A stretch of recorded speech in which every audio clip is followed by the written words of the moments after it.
Good evening, ladies and gentlemen, and welcome back to the Carter Angle. Jake Carter's voice rang out, smooth as silk, but laced with a subtle venom. Tonight, we have a special guest, Mr. Charlie Kirk, conservative commentator, activist, and, some might say, provocateur. Welcome back, Mr. Kirk Charlie. Kirk smiled, his expression calm and steady, his posture relaxed yet alert. Thanks for having me, Jake.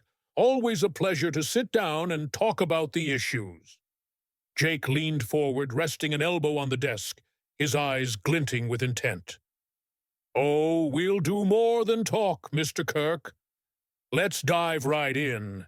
Your critics, and there are many, argue that your conservative policies on immigration, healthcare, and economics don't just miss the mark. They actively hurt the average American. They say you've lost touch with the people you claim to represent. What do you say to those who feel you're more about ideology than reality? The question landed like a punch, sharp and deliberate, designed to provoke. Charlie didn't blink. He leaned forward just enough to signal engagement, his voice measured but firm. Jake, I appreciate you cutting straight to the chase. It's a fair question, and I'm happy to address it. The idea that conservative values are out of touch is a narrative I hear often, but it doesn't hold up when you look at the principles behind them. My parents were working-class folks who sacrificed everything to give me a shot at a better life. I grew up seeing what hard work and opportunity can do, and I've spent my career fighting to make sure every American has that same chance. Conservative policies aren't about harm. They're about empowerment. They're about trusting people to build their own futures, not waiting for a government handout. The audience stirred, a murmur rippling through the rows. Jake seized the moment, his tone sharpening. Empowerment, Mr. Kirk? That's a nice word, but let's get specific. Your stance on immigration, for instance, many call it downright cruel. Border walls, deportations, family separations. Your critics say this isn't empowerment. It's exclusion dressed up as law and order. Do you really believe that's the America your movement stands for? Charlie's expression remained steady, unflinched by the accusation. He took a breath, choosing his words carefully, but delivering them with conviction. Jake, America is a nation built on the rule of law. It's what sets us apart. Immigration isn't about cruelty.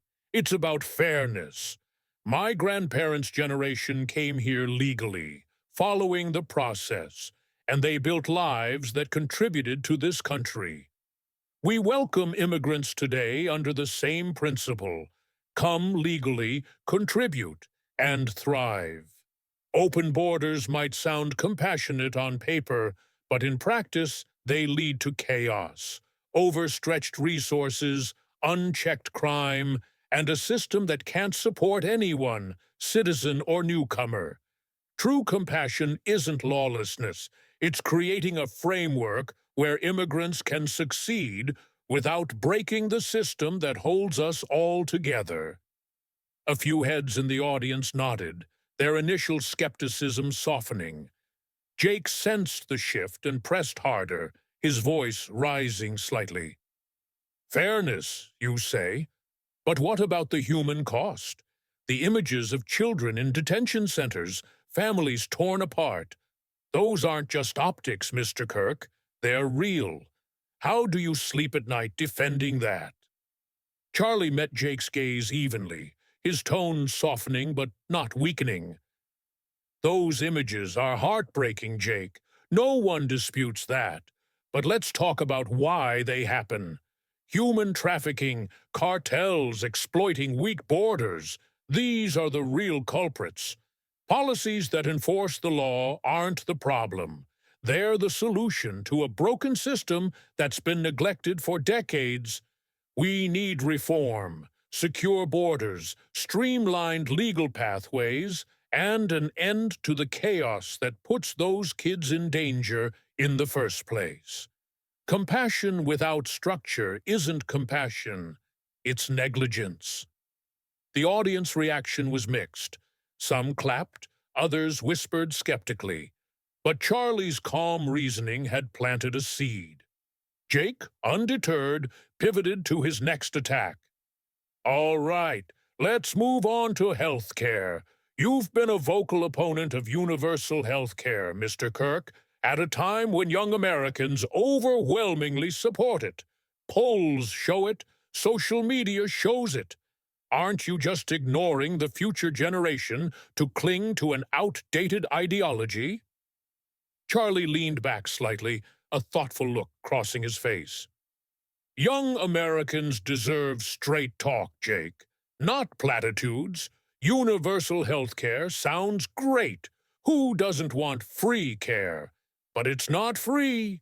It's paid for with massive tax hikes that hit the middle class hardest, and it comes at the cost of personal choice. I've talked to young people across the country, college students in Michigan, workers in Arizona, and what they really want is freedom. Freedom to pick their doctors, their treatments, their plans, without a government bureaucrat deciding for them. The answer isn't a one-size-fits-all system. It's market-driven solutions. More competition, transparency in pricing, breaking up monopolies. That's how you lower costs and keep quality high, not by handing control to Washington. Jake's lips tightened, a flicker of frustration crossing his face. He glanced at his notes, then back at Charlie. Freedom's a great buzzword, but the reality is, millions can't afford care under your system. Young people are drowning in medical debt while you push tax cuts for the wealthy. Speaking of which, let's talk economics. Your party's obsession with trickle-down policies, tax breaks for millionaires, many say it's proof conservatism only serves the elite. How do you justify that? Charlie smiled gently, shaking. Jake, that's a tired misconception, and I'm glad to clear it up. Conservative economics isn't about millionaires. It's about growth that lifts everyone. When you cut taxes, businesses, especially small businesses, the backbone of our economy, get breathing room to invest, hire, and raise wages. I've seen it firsthand. A diner owner in Ohio who hired 3 more staff after a tax break. A mechanic in Texas who expanded his shop. A single mom in Florida who started her own cleaning business because she kept more of her paycheck. When businesses thrive, ordinary people, workers, families succeed. My focus is on empowering every American to keep more of what they earn, not just the top 1%. Look at the numbers. Post-2017 tax cuts, unemployment hit record lows, and wages started climbing, especially for the bottom earners. That's not elitism, that's results. A wave of applause rolled through the audience, louder than before. Jake gripped his papers tighter, his composure slipping just enough to notice. Growth for some, maybe, he shot back, but wages have stagnated for decades while the rich get richer. Your policies don't seem to match the rhetoric. Studies show the wealth gaps only widened. Charlie didn't miss a beat. Wages stagnate when government overreach strangles innovation, Jake. You want to talk studies? Look at the data. Post-tax cut periods historically show job growth and economic expansion, from Reagan's era to Trump's. The wealth gap widens when cronyism festers, when big corporations cozy up to regulators, and conservatives fight that too. We're not perfect, but we're focused on unleashing opportunity, not redistributing stagnation. Take a small business owner I met in Georgia. Tax cuts let him double his staff. That's not a billionaire winning. That's a community thriving. The audience clapped again, and Jake's frustration grew palpable. He shifted gears, his tone taking on a new edge. Let's talk about something else your party loves to trumpet: patriotism. Critics say it's just nationalism with a prettier name. Exclusionary, divisive. How do you respond to those who say your version of patriotism leaves people out? Charlie's expression turned serious, his voice deepening with conviction. Patriotism isn't exclusion, Jake. It's unity. It's about rallying around the values that make America what it is. Freedom, equality under the law, opportunity for all. When we say, make America great again, it's not about turning back the clock. It's about pushing forward to a future where every citizen, no matter their background, has a shot at the American dream. I've seen it. Immigrant families in California who came here legally and built businesses. Black entrepreneurs in Chicago who want less red tape, not more handouts. Love in your country means wanting it better for everyone, not just a select few. Jake hesitated, his rebuttal faltering. Charlie seized the opening, his tone gentle but firm. You know, Jake, it's easy to twist conservative ideas into something they're not. But Americans aren't fooled. They see through the spin. I've crisscrossed this country from rural towns to inner cities, and what people want, black, white, young, old, is respect, a fair shake, and the freedom to build their lives without a government nanny state hovering over them. That's not nationalism, that's the American spirit. The applause erupted again, drowning out Jake's attempt to interject. Charlie pressed on, his confidence unshaken. Conservative values aren't about division, they're about lifting every individual up. The American dream isn't a federal program, it's personal liberty, hard work, and the belief that anyone from anywhere can make it here. I've met kids in Nevada who started coding apps because they weren't taxed out of their dreams. Veterans in Pennsylvania who got jobs because businesses could hire again. That's what we're fighting for. Jake took a deep breath, regrouping. Mr. Kirk, one last shot. Isn't your die-hard loyalty to these ideas just political self-preservation? Staying relevant in a changing world? Charlie's eyes sparkled with quiet intensity. Jake, I fight for these values because they work. I've seen them change lives. Students I've mentored at turning point events, families I've met on the road, young people who've told me they're done with dependency and ready for independence because someone showed them the way.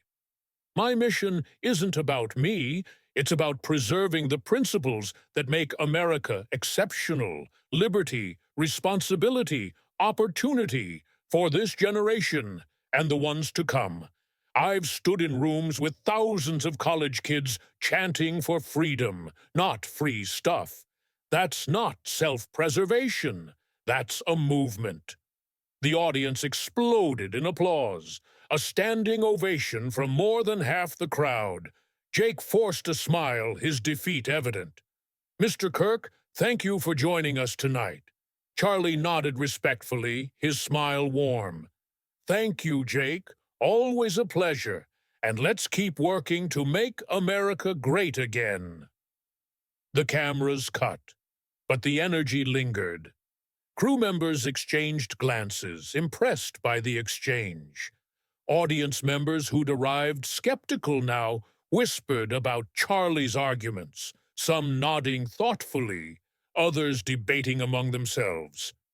Outside, supporters gathered around screens, cheering as clips of the interview hit social media. Hashtags like number sign Charlie Kirk, and number sign MAGA trending within minutes. Detractors fired back online, but the buzz was undeniable. Kirk had turned a hostile stage into a platform. Jake sat back, his notes still clutched in his hands, processing what had just happened. He'd expected to rattle Kirk, to expose cracks in his ideology, but instead, Charlie had held his ground, weaving data, anecdotes, and principle into a defense that resonated. The host rubbed his temples, knowing the post-show analysis would be brutal. His producers were already texting about the audience metrics spiking. Charlie, meanwhile, stepped off the set, greeted by a small cluster of fans who'd waited near the exit. "You nailed it, man," a young guy in a red cap shouted, shaking his hand. Charlie smiled, pausing to chat, his energy still high. "Thanks, brother. It's about getting the truth out there," he said, clapping the guy on the shoulder before heading to his car. Driving home through the quiet streets, Charlie replayed the night in his mind. The barbs from Jake, the applause, the moments where he felt the room shift. He thought about his parents, the late-night talks about hard work paying off, the early days of Turning Point when he was just a kid with a megaphone and a dream. This wasn't about winning a debate. It was about reaching people, cutting through the noise, showing them what conservatism could mean. Not a relic, but a roadmap. He pulled into his driveway, the adrenaline still humming in his veins. His phone buzzed with messages, friends, colleagues, even a few strangers thanking him for speaking up. One text stood out, from a student he'd met at a rally. "Watched you tonight. Made me proud to be American again." Charlie smiled, setting the phone down. The road ahead was long. More fights, more stages, more skeptics. But tonight was a win. A step toward the America he believed in. One step closer to making it great again.